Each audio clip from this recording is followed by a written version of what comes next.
Šī būs viena no atsauksmēm, kuru mēs atkal ierakstām. Un es esmu piezvanījusi pa Skype Vijai, un šajā projektā Viju es aicināju tāpēc, ka mums jau ir atsauksme no Zanes, un Zane ir tieši tāpat kā Vija, jaunā māmiņa, kura strādā mājās un kura ir ļoti labi un augstu novērtējusi to, ko mēs darām. Un tāpēc, Vija, varbūt es gribu no savas puses tevi lūgt pastāsti to, kāpēc tu arī izvēlējies būt kopā mūsu šajā te projektā un ko tev tas dos. Jā, es esmu Vija. Es dzīvoju laukos un vēlos dalīties savā pieredzē, kā es strādāju no mājām. Zinat, jaunajām māmiņām nevienmēr ir viegli izrauties ārpus mājas, bet strādāt mājās, atvēlēt kādu mirkli laika, tas ir iespējams. Un es jau apmēram 5 gadus darbojos Norveksā, kas ir tīrība bez ķīmijas. Un visu laiku esmu interesēta un vēlos kaut ko jaunu uzzināt, kā atvieglot ikdienu.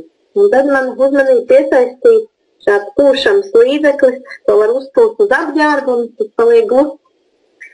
Tā kā man vecākajai meitai jau ir 6 gadi, viņa jau ir spējīga pati sagatavot savu apģērbu nākamajai dienai, un tad es iedomājos, un arī man uzmanību piesaistīja līdzeklis, kur var uzpūst, un apģērbs paliek gluds, jo nevienmēr ir iespējams iepriekš paredzēt un sagatavot apģērbu, un labi, ka ir šāds līdzeklis, ko var uzpūst. Vai esmu skatījusies ļoti daudz video, un tas viss man ir uzrunājis, un man ir vēle pašai iekļūt šādu pūšanu līdzekli, ko var uzpūst. Arī mans vīrs uzzinājis par šādu iespēju, ir ar mieru to pamēģināt. Jā, ļoti jauki. Paldies, Vija, par to, ka tu dalījies pieredzē.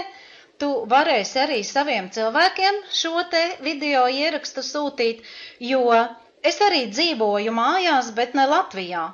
Un tā ir tā iespēja, kur es gribu uz Latviju virzīt, ka mēs taču varam strādāt ļoti vienkārši, ka tāpēc ir mūsdienīgas tehnoloģijas, Skype ir internets, kur patiešām mēs ierakstot video un redzot visus rezultātus varam dalīties un ļoti ātri iegūt produktu.